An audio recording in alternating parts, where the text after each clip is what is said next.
بسم اللہ الرحمن الرحیم. السلام علیکم dear students. I hope you are well and good and welcome back to Mehr Ujala academy. تو آج کی ویڈیو میں ہم کرنے والے ہیں مطالعہ پاکستان 12ویں جماعت کے لیے فار سندھ بورڈ. آج ہم اس کا سوال نمبر 4 کریں گے جو کہ دو قومی نظریے کی وضاحت کریں.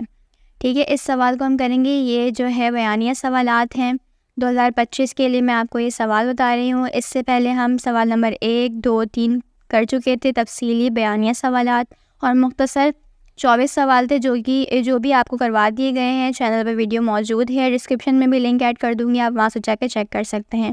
اور اہم MCQs، اہم جو ہے خالی جگہ بھی آپ کو کروا دی گئی ہیں، وہ بھی چینل پر ویڈیو موجود ہے، آپ وہاں سے جا کے چیک کر لیجیے گا. تو موو کرتے ہیں اپنے سوال نمبر 4 کی طرف، جو کہ ہے دو قومی نظریے کی وضاحت کریں. اب سب سے پہلے آپ نے جواب لکھنا ہے. جواب میں آپ نے تعارف کی ہیڈنگ لگانی ہے. دیکھیں ہیڈنگس موسٹ امپورٹنٹ ہوتی ہیں، ٹھیک ہے، تو آپ نے وہ لازمی لگانی ہے. ٹھیک ہے، اس کے بعد آپ نے تعارف میں لکھنا ہے نظریے سے مراد سوچ اور زندگی کا انداز ہے. نظریہ ایک ایسے سسٹم کا نام ہے جو زندگی کے سیاسی، معاشرتی اور تہذیبی رخ کی وضاحت کرتا ہے. اس کے بعد آپ نے ہیڈنگ لگانی ہے دو قومی نظریہ. پھر آپ لکھیں گے دو قومی نظریے کے مخصوص معنی ہے. پاکستان کی بنیاد کو نگاہ میں رکھتے ہوئے نظریے سے مراد ہے کہ جنوبی ایشیا میں دو بڑی قومیں ہند اور مسلمان آباد ہیں. حالانکہ ان دونوں اقوام کی ایک ہی خطے میں بہت سا وقت ایک ساتھ گزارا ہے، لیکن پھر بھی یہ ایک دوسرے میں گھل مل نہیں سکے کیونکہ ان کی مذہبی، اخلاقی، تہذیبی اور معاشرتی کردار میں بہت نمایاں فرق ہے. لہٰذا یہ قومیں امن و امان سے ایک دوسرے کے ساتھ نہیں گزارا کر سکتی. اس کے بعد آپ نے ہیڈنگ لگانی ہے اسلامی تصور. پھر آپ لکھیں گے زندگی کے متعلق اسلام کے اپنے نظریات ہیں. یہ دنیا کے دوسرے مذاہب اور ممالک سے یکسر مختلف ہے. جنوبی ایشیا کے مسلمان اپنے آپ کو ایک قوم کہتے ہیں جس کی اپنی تہذیب، اخلاق، قدریں، تاریخ و معاشرت ہے. یہ تمام اسلام کے سنہرے اصولوں کے مطابق ہیں.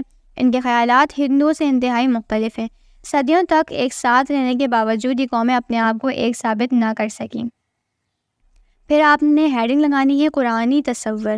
دو قومی نظریہ کوئی نئی چیز نہیں ہے، یہ صرف نئے طور پر لکھا اور بیان کیا گیا ہے. ہند اور مسلمان پہلے دن سے دو مختلف قومیں ہیں اور کبھی بھی ایک ساتھ پرامن ماحول میں نہیں رہ سکتی. قرآن میں یہ فرق بار بار مختلف طریقوں سے واضح کیا ہے. اللہ تعالیٰ سورۃ الکافرون میں فرماتے ہیں اے کافروں، تمہارا اپنا طریقہ اور ہمارا اپنا. دین سے مراد زندگی گزارنے کا طریقہ ہے جس میں تہذیب، ثقافت، رسم و رواج، اصول اور اقتدار سب شامل ہیں. پھر آپ ہیڈنگ لگائیں گے سر سید احمد خان. یہ سر سید احمد خان کا نظریہ کیا ہے؟ تو سر سید احمد خان کو دو قومی نظریے کے بانی تصور کیا جاتا ہے. وہ فرماتے ہیں میرے بعد آنے والے دیکھیں گے کہ یہ دو قومیں ہند اور مسلمان ایک ساتھ نہیں رہ سکیں گی. پھر اس کے بعد ہے 1857 کی جنگ آزادی کے بعد مسلمان انگریزوں کے مظالم کا بھرپور نشانہ بنے.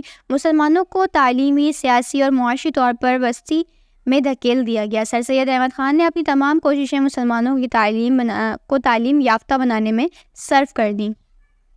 اس کے بعد آپ نے علامہ اقبال کی ہیڈنگ لگانی ہے. پھر لکھنا ہے علامہ اقبال وہ پہلی اہم شخصیت تھے جنہوں نے علیحدہ وطن کا مطالبہ کیا. اس مطالبے کی بنیاد بھی دو قومی نظریہ ہی تھا. الہ آباد 1930 میں انہوں نے کہا انڈیا مختلف مذاہب اور مختلف زبانیں بولنے والی قوم کا خطہ ہے، اس لیے انڈیا کے مسلمانوں کے حق میں بہتر ہے کہ وہ اپنے لیے علیحدہ وطن کا انتظام کریں. اپنے لیکچر اور شاعری کے ذریعے انہوں نے مسلمانوں کی علیحدہ تشخیص کا ابھارنے کی بھرپور کوشش کی اور مسلمانوں کو ان کی کھوئی ہوئی حیثیت واپس دلانے کے لیے جدوجہد کی. پھر آپ نے ہیڈنگ لگانی ہے ہندو تصور. ہندوؤں کا خیال تھا کہ جنوبی ایشیا میں صرف ایک قوم ہے جو کہ ہند ہے. ان کا خیال تھا کہ ہند انڈیا کے واحد سرپرست ہیں. گاندھی اور نہرو ان کے لیڈر تھے جو برمالیہ کہلاتے تھے کہ یہ انڈیا میں صرف دو طاقتیں ہیں جو ہندو اور انگریز ہیں. گاندھی کا ماننا تھا کہ انڈیا ماں ہے جس کے حصے کرنا ناممکن ہے. پھر آپ ہیڈنگ لگائیں گے قائد اعظم. پیپر پریزنٹیشن کی ویڈیو موجود ہے، آپ اس پہ جا کے چیک آؤٹ کر سکتے ہیں کس طریقے سے ہیڈنگ لگائی جائے گی، کس طریقے سے آپ نے پیراگراف لکھنا ہے اور جو امپورٹنٹ پوائنٹس ہیں وہ کس طریقے سے آپ نے لکھنے ہیں تاکہ آپ کا پیپر اچھا لگے. پھر موو کرتے ہیں سوال کی طرف. تو قائد اعظم کی ہیڈنگ لگانے کے بعد آپ نے لکھنا ہے مسلمان انتہائی برے دور سے گزر رہے تھے لیکن قائد اعظم کی رہنمائی میں وہ پھر ایک ہوئے. قائد اعظم بھی اپنے ارشادات میں دو قومی نظریے کی وضاحت کی. انہوں نے فرمایا گزشتہ 1200 سالوں کی تاریخ گواہ ہے کہ انڈیا کبھی بھی متحد نہیں ہو سکا. اس کے دو حصے ہند اور انڈیا اور مسلم انڈیا ہمیشہ برقرار ہیں. قائد اعظم نے نہرو کے جواب ان الفاظ میں دیا کہ انڈیا میں ایک تیسری بڑی طاقت ہے جو کہ مسلمان ہے۔ پھر آپ ہیڈنگ لگائیں گے کانگریس کا قیام۔ 1885 میں انگریز اے او ہیوم نے انڈین نیشنل کانگریس کی ایک سیاسی جماعت کے طور پر بنیاد ڈالی۔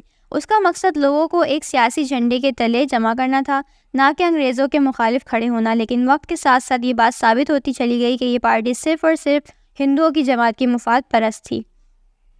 پھر نیکسٹ ہیڈنگ آئے گی ہمارے پاس مسلم لیگ کا قیام۔ جلد ہی مسلمانوں کو اس بات کا احساس ہو گیا کہ ان کی ایک سیاسی جماعت کا ہونا نہایت ضروری ہے، لہٰذا 1906 میں نواب وقار الملک، نواب محسن الملک اور ڈھاکہ کے نواب سلیم اللہ نے آل انڈیا مسلم لیگ کی بنیاد رکھی، جس کا مقصد مسلمانوں میں سیاسی شعور اور بیداری پیدا کرنا تھا اور ان میں ان کے حقوق کی پاسداری کا احساس جگایا تھا۔ اس کے بعد ہیڈنگ لگائیں گے علیحدہ وطن کا مطالبہ۔ ابتدا میں مسلمانوں نے صرف آئینی طور پر علیحدہ پہچان کا مطالبہ کیا، مگر ہندو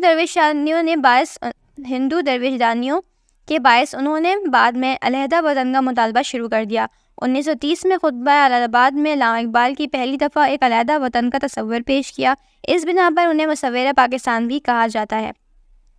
تو یہاں پر ہمارا یہ سوال کمپلیٹ ہو گیا ہے۔ کوسچن نمبر 4 تھا 2 قومی نظریے کی وضاحت کریں۔ تو امید ہے آپ کے لیے یہ ویڈیو آسانی پیدا کرے گی، آپ کے لیے ہیلپ فل رہے گی، انفارمیٹیو ہوگی۔ نیکسٹ ویڈیو تک کے لیے اللہ حافظ۔ چینل پر نئے ہیں تو چینل کو سبسکرائب کر لیجئے، ساتھ میں لگے ہوئے بیل کے آئیکن کو پریس کر لیا کریں تاکہ آنے والی اسی طرح مزید ویڈیوز آپ کو بر وقت ملتی رہیں۔